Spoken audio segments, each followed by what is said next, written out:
Good morning. Good to be with you today.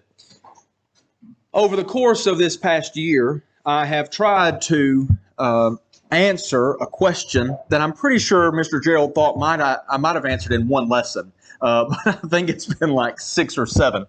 I've been talking about, I've called the series, Then Comes the End. And basically, I've tried to think through some of the aspects of what happens at our death, the second coming of Christ, and then what happens beyond that. And it has been a helpful study for me, if nothing else, to keep the fact that the end is coming fresh on my mind. And I also think that we have questions about that, and we'd like to know about what's going to happen beyond the end of this life. And so I think that is a useful study. And I've used a chart like this, and maybe this is helpful to you. It's helpful for me in kind of summarizing what I do think that the Bible teaches about where we will be in eternity. I think Matthew 7, 13 and 14 is a helpful passage in summarizing the destinations and the direction of our life.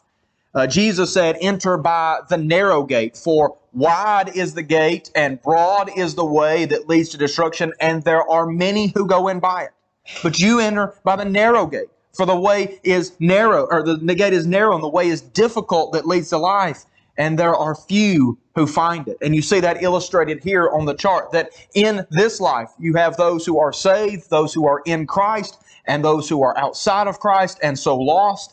And beyond death, before the second coming of Christ, it appears to me that the Bible teaches that all of us will go to a place that the Bible calls Hades. Sometimes people use that as a stand-in for hell, but I don't think when the Bible talks about Hades, it's talking about the place of eternal torment. It's talking about the place where all the dead spirits reside until the second coming of Christ. And yet, even though they all go to that Hadean realm, that world in between, it is not the same for everybody.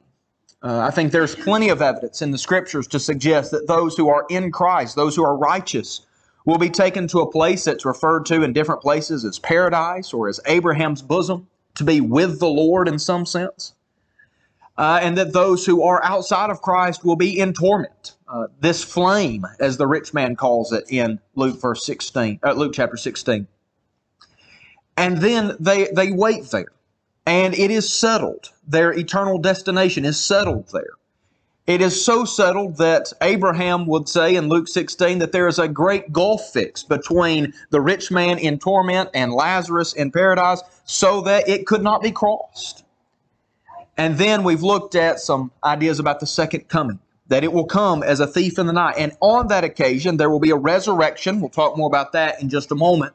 There will be a resurrection. There will be a judgment. And those who are righteous will go into eternity with God in heaven. That is what heaven is, to be with God forever and ever. And those who are outside of Christ, those who have rejected God, those who have rebelled against Him, they will be away from God. And as Paul says in 2 Thessalonians 1, away from the glory of the power of His might. And they will suffer in that condition eternal destruction. Now, I have at the bottom of the chart Deuteronomy 29:29. That is a helpful passage for thinking about almost every topic in the Bible. There may be more that we would like to know. There may be more that we would think that would be helpful to know. But in Deuteronomy 29:29, Moses gives a principle that ought to help guide us in all of our investigations into questions about things that ultimately we do not know everything that we'd like to know. He says in Deuteronomy 29, verse 29, that the secret things belong to God. There are some things that are not for us to know, that they are reserved only for God's knowledge. The secret things belong to God. But the things that have been revealed, Moses continues in verse 29, the things that have been revealed are for us and for our children forever, that we may do all the words of this law. No, we do not know everything. But we have been revealed quite a bit. And the fundamental thing that has been revealed to us is that the end is coming. And that there are only two possible outcomes. Life with the Father or life away from His glory. And there has been enough revealed to us to tell us how we need to prepare for that day. And so the secret things certainly belong to God. And I do not want to presume to speak about things that I can only guess at. But I do want to say the things that we know clearly, because those things belong to us and to our children forever, so that we can do what God has instructed us to do. Now, through the course of this series of lessons, there have been some questions that have been raised. And maybe one of the reasons I didn't talk about those is maybe more of that belongs to the secret things of God than I can say anything about. But I do think that it would be helpful to think through some of the questions that have been asked. And I will say this, that I might be wrong about these. But I've done the best I can to think through what the Bible teaches about these questions. And I want to say this, I am thankful that you have asked me questions. If you do have a question, please ask them. There's the box in the back that you can put. If you ask a question, and it's a legitimate Bible question, and I'll be the judge of that. If it's a good Bible question, I want to do my very best as I can to try to answer that. And I know Lonnie has addressed several of the questions that have been put in the back there. And you can ask me face to face, or if you don't want me to know that us to know that you were the one who asked the question, I'll tell you, there's not a question that I'm going to think you're a dumbo for asking.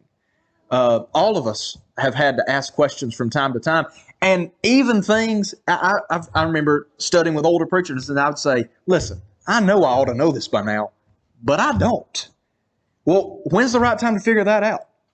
Well, just wait 50 years. No, just ask it. Just ask it. And so that's what I'm going to try to do this morning, is try to deal with some of those questions. So one of the questions that I was asked was about cremation. Now, this is an important topic. Maybe you think it's irrelevant. As far as I'm concerned, there's nothing irrelevant when it comes to following God. We want to make sure that we're doing everything in light of His Word. You might think, what does that matter? And it is important because in recent years, the numbers on people who have chosen for themselves or chosen for their family member cremation has really skyrocketed. I would say probably 100 years ago, it would have been very uncommon.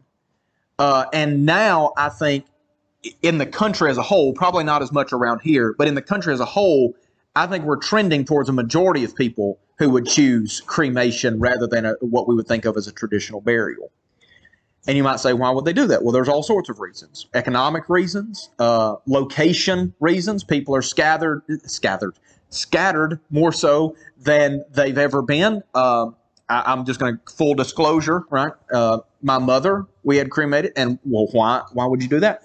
Well, because we don't know where we're going to be. I know where I'm going to be. But I have a brother that lives in Virginia right now, and I have a sister that lives, and so where was the central location for us to put somewhere that would be a memorial? Well, we don't know, and we're thinking through that, but that gives us time to think about that.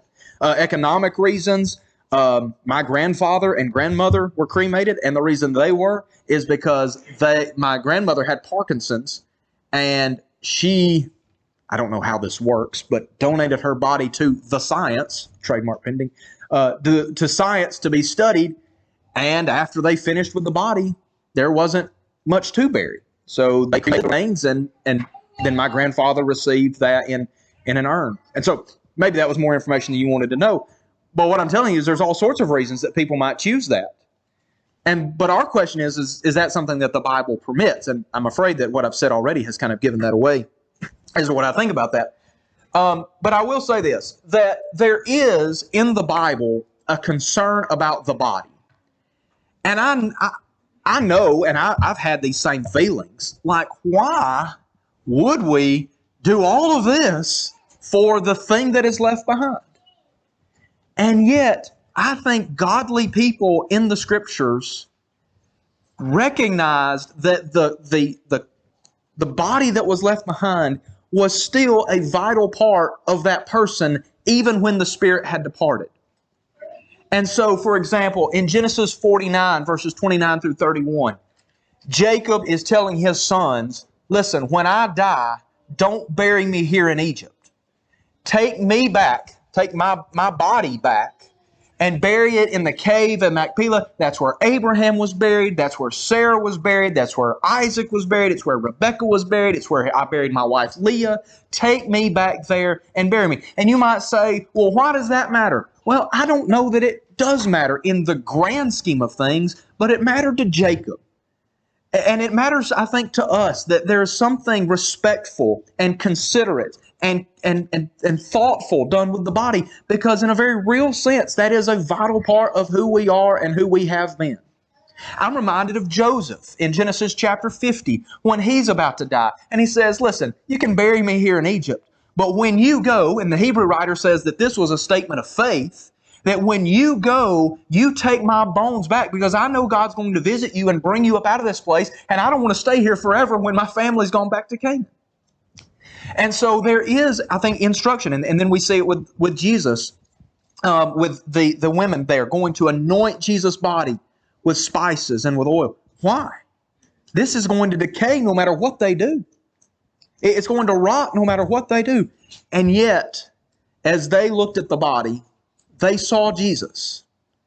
And it was, I think, good. Jesus says about Mary, when she comes and pours the oil on him before he dies, she has prepared my body for burial. So Jesus commends that attitude, I think. I don't think he dismisses that at all and says it's irrelevant or insignificant. So what do we do with all that? I don't know. But I do see as we go through the Bible that there is a concern about the care that is given to the body. Because we're not just soul containers. We are body and soul and spirit, and that makes us who we are. God made us with bodies. And so take that for what it's worth so far. Now, as we move forward, as we go through the Scriptures, I think we will see that the predominant way of caring for the body of the one who has departed is burial. And when I say predominant, I don't mean just like 51% of the time. I mean all the time, with very rare exceptions. And it is, I think, apparent to me that those exceptions, most of the time, were godless folks. You think about Achan when he steals what was not belonged to him in Jericho. And his judgment was not only to be stoned, but then he was burnt, so that there was nothing that remains.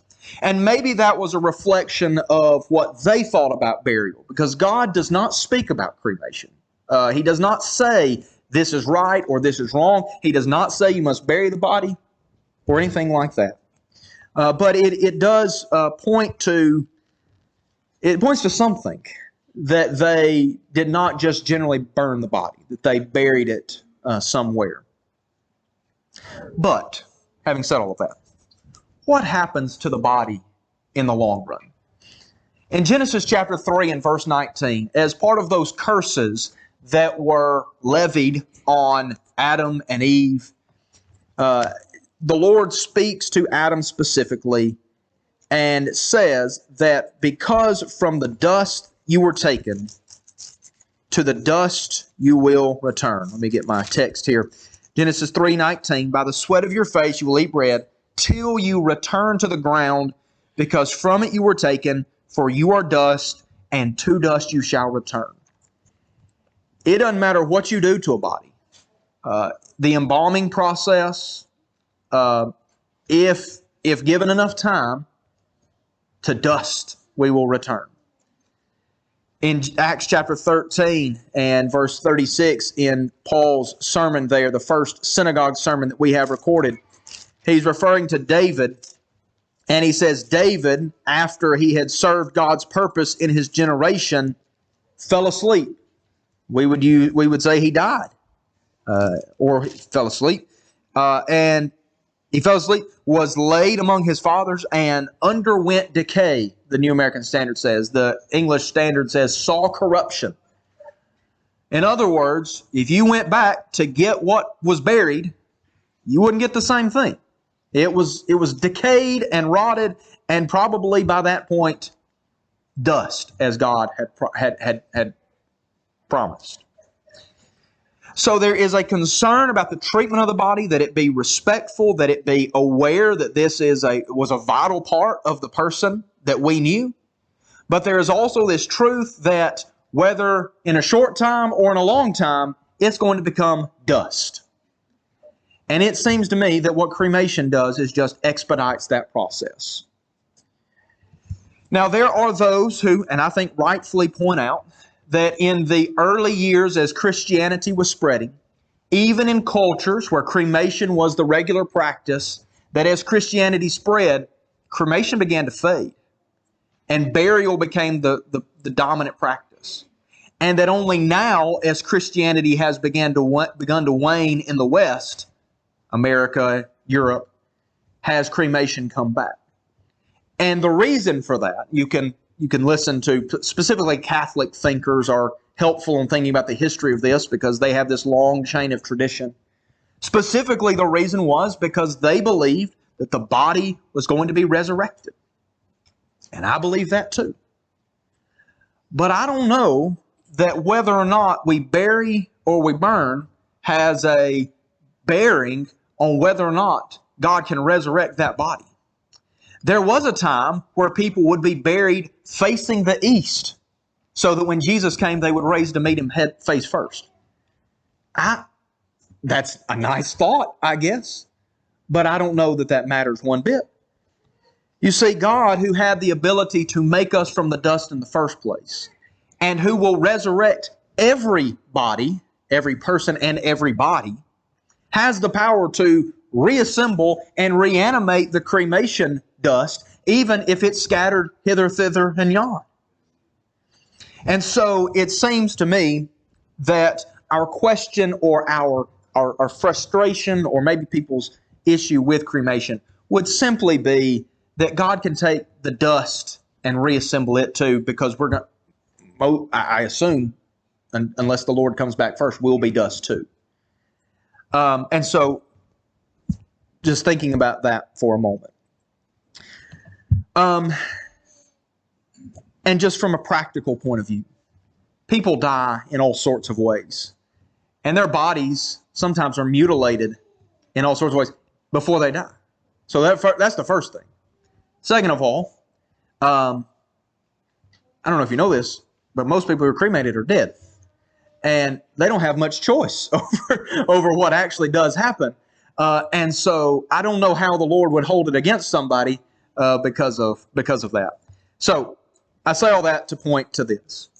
There is a day of resurrection coming. And I think this is where we need to hone in. The Old Testament points to it in the book of Daniel. Jesus said it in John chapter 5, verses 28 and 29. And I want you to consider this, that it's not just the righteous that are going to be raised. Everybody's going to be raised. In John chapter 5 and verse 28 and 29, Jesus said, the day is coming that all who are in the grave will hear His voice. Those that have done good to a resurrection of life, and they that have done evil to a resurrection of condemnation. Everybody's going to be raised from the dead. Paul said in Acts 24 that he was on trial concerning the resurrection of the just and the unjust. So everyone's going to be raised. And something that goes in the ground is coming out of the ground. There is something of our body that is going to be part of that heavenly body that's raised. Collier read for us, and I appreciate his help in this, reading part of 1 Corinthians 15. I had him read that because it sets up the context of this truth that there will be a resurrection from the dead, that Jesus was the first fruits. He was the preview of what will happen to us. And down in verse 35, I think Paul is anticipating some questions and says, how are the dead raised? And with what kind of body do they come? I think these people are kind of like Sadducees who say, well, how's God going to do all that? And basically the way Paul answers in the next few verses is, God's going to take care of it. You don't have to worry about it. He says in verse 36, you fool, that which you sow does not come to life until it dies. And that which you sow, you do not sow the body which is to be, but a bare grain, perhaps of wheat or of something else. But God gives it a body just as He wished, and to each of the seeds a body of its own. I think basically what Paul is saying is that when you plant a seed, that dies. The seed dies. But out of that comes the body that is produced. It doesn't look the same, but it's from that. It grows from that. And basically his statement is, God can make a body. Don't worry about that. Verse 42. So also is the resurrection of the dead. It is sown a perishable body. It is raised an imperishable body. I think the it there is this house, this tent in which we dwell right now. It is sown an imperishable body. It is raised an imperishable body. I don't know why if I said that right. Perishable, imperishable. It is sown in dishonor, raised in glory. Sown in weakness, raised in power. Sown a natural body, raised a spiritual body. And so basically he says, this thing that goes in the ground, or this thing that goes in the urn, is going to be resurrected. And it's not going to be exactly the same, but it's the thing that went in that's coming out. And here's the reason why that's important, is your spirit never died anyway. It's not only a spiritual resurrection, it's a bodily resurrection because your spirit lives on. The only thing that is to be raised is the body. If there is no bodily resurrection, from my view, there's no resurrection at all. Because there's coming a day where body and spirit will be reunited. Now, not in the way it is now, because he says in verse 50 that flesh and blood cannot inherit the kingdom of God. The perishable can't inherit the imperishable. We, in this frame, we in this tent couldn't be in that imperishable place. But how's that going to work? Verse 51, we will not all sleep, but we will be changed. In a moment, in the twinkling of an eye, at the last trumpet, for the trumpet will sound, and the dead will be raised imperishable, and we will be changed. We are going to be fitted, we are going to be suited, we're going to be formatted for that eternal, glorious, imperishable place. So that, verse 55, he can say, "O death, where is your victory? O death, where is your sting?" Death does stink. It does hurt. It does seem to win for a while. But if, in view of the fact that there's going to be a resurrection where even the body that was sown perishable, was sown in dishonor, is going to be raised imperishable and in glory, then where's death's real victory? Where's its real win? It is it's a fleeting victory at best. Thanks be to God, verse 57, who gives us the victory for our Lord through our Lord Jesus Christ. And here's the lesson that he draws. If, in fact, our death is not the end, but there's a resurrection on the other side, regardless of what happens to our body, there's a resurrection beyond. What's the lesson that he draws? My beloved brethren, be steadfast, immovable, always abounding in the work of the Lord, for as much as you know that your labor is not in vain in the Lord. Somebody says, I don't know if what I'm doing for the Lord is worth it. It's worth it. Well, what if they kill me? It's still worth it. Because a day is coming where your body is going to be raised up and it's going to be made imperishable and glorious and with honor and suited for eternity. And so nothing that you do in the Lord's cause will be in vain. Nothing you do for God will be lost. All of it will count. All of it will matter because the resurrection is coming. Now, that leads us to the second question that I want to deal with. And I should have put more of this on the screen. The second question is, will we know one another in heaven? If, in fact, this body is going to be raised, does that mean that we will look like this? Boy, I hope not. Right? I hope I can get an upgrade for sure. Will we know one another? Will we recognize each other? Well, if we are not going to, we have to reevaluate some songs that we sing. I asked Austin to lead those songs, or at least songs in that vein, and I appreciate the fact that he did. The third verse of No Tears in Heaven talks about us being reunited with loved ones, or with saved ones, as I sang, because that's the way it was in another book. Well, how would we know if we don't recognize each other? How would we? What kind of reuniting would it be if we're just all like cleaned up off hard drives and we're just, I don't know. Now, the fact that we sing songs about it does not prove that we're going to know one another in heaven. But it does mean that if we're not, we need to think carefully about that. We need to be careful about what we sing. I do think that throughout the Scriptures, there is an indication that we will be who we are in eternity. In Genesis 25 and verse 28, Abraham is gathered to his people. Now, he is not gathered to his people in the sense that he's buried where all of his ancestors were, because he was buried in Canaan and his ancestors had been buried in Mesopotamia. So in what sense was he gathered to his people? I take it in the sense that he was reunited with those who walked with God before. those who were righteous before. I think one of the most compelling passages along these lines is in 2 Samuel 12. You remember that David had committed the sin with Bathsheba, and the baby that they had, as a consequence of their sin, died. And David had been weeping all the way up until the moment of the baby's death. I think pleading with God to perhaps relent. When the baby died, David got up and washed his face and went to worship.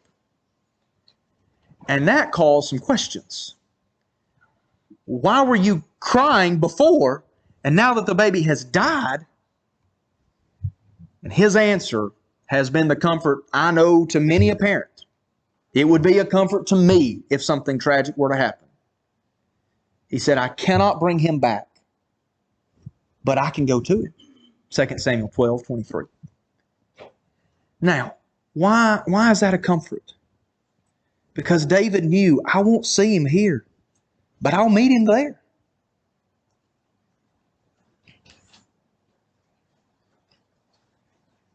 Will we know one another in heaven? David thought so. In Matthew chapter 17 and verse 3, Moses and Elijah come and speak with Jesus. Luke's account says they came to talk about his exodus, his departure. Moses would know something about exoduses, and Elijah would know something about departures. They came to talk to Jesus about that. And I don't know how Peter and the other apostles recognized them. I don't know if they had name tags on. I don't know if they just, they just knew, like they had trading cards that they'd been trading, and they knew, hey, that's Moses and Elijah. I don't know. But it was still Moses, and it was still Elijah, however they knew. And Jesus' statement in Matthew chapter 22, when he's talking to the Sadducees, and they're asking him about the resurrection, and basically their question is, I don't know how God's going to work all this out. And Jesus says, you do err, verse 29, not knowing the Scriptures nor the power of God. They didn't know their Bibles that taught the resurrection, and they didn't trust the power of God that He could work it all out. And He says, you need to understand what God said from the burning bush, Exodus chapter 3, when He said to Moses, I am the God of Abraham, the God of Isaac, and the God of Jacob. And Jesus says, for God is not the God of the dead, but of the living. In some sense, Jesus says, Abraham, Isaac, and Jacob are still alive. They're still there. They're not dead. And they were still Abraham. And they were still Isaac. And they were still Jacob. And so I think that the Bible points to the fact that beyond death, we will still be who we are. Transformed, yes. But still us, seems to be. Now that raises a question. What about those who don't make it? What about my memory of people I know who are not there? Will heaven be heaven for me if my loved one doesn't make it? If we recognize one another in heaven, and I'm going to know you, and you're going to know me, and I start looking around, and somebody that I wanted to be there, or somebody that I thought might not be there, they're not there, how can it be heaven? How can there be no tears in heaven? Because you and I love folks, and we love folks who are headed the wrong way. As tragic as that is. We love folks who right now are in rebellion against God.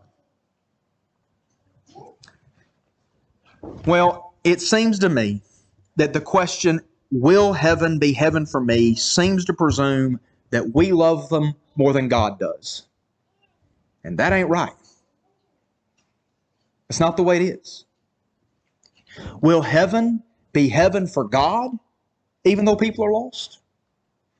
Yes. He will have what He's long desired, as Brother Gerald prays. A people that He's long desired us to be, transformed into the image of His Son. He will have that people, and it will be heaven. And that will be His inheritance. What does God get out of all of this? He gets us. Transformed, redeemed, and glorified. However He does it. And maybe it will be that we will just see as He sees. That we will just see, we will see the glory of God. We will see the horror of sin. We will see the rightness of judgment. We will just see. However He does it. All those passages about no tears and no sorrow and no crying, every word is true. If there are those who make it to heaven who love me, I think about my mother, and I think about my grandmother and grandfather, who I believe are at rest with the Lord. If there are those who love me who make it to heaven, and I don't make it, if I choose to rebel, if I won't do right, if I don't believe they'll miss me. But I will have missed everything. Heaven will still be heaven for them. But hell will be hell for me. The end is coming. But it is not here yet. And we still have to choose what we're going to do with the moments between now and then. And this is one of those moments where we all have to make a choice. Whether you come forward or not, we all need to resolve and make a choice. That if we're not what we ought to be, if we're not what we ought to be, that we will change and be what we ought to be, so that we will not miss the only thing that really matters, and that is eternity with the Father. That if we are striving to live faithfully, that we will not let go until the end. That even when we are weary and suffering and tired and old, that we will not stop until we cross the finish line. And then it will be heaven. And what a day that will be. If you're here and there is something that we can help you with to make sure that your soul is prepared for when the end comes, and won't you come right now as we stand and as we sing. Thanks for watching. If you found this video to be beneficial, please follow us on Facebook or subscribe to our YouTube channel. Feel free to share it with others that you feel like may benefit from it. If you need to contact us, please contact us via email at quinn.church@yahoo.com. Also, if you're in the area, we would love for you to come visit with us at one of our assemblies. Have a good day.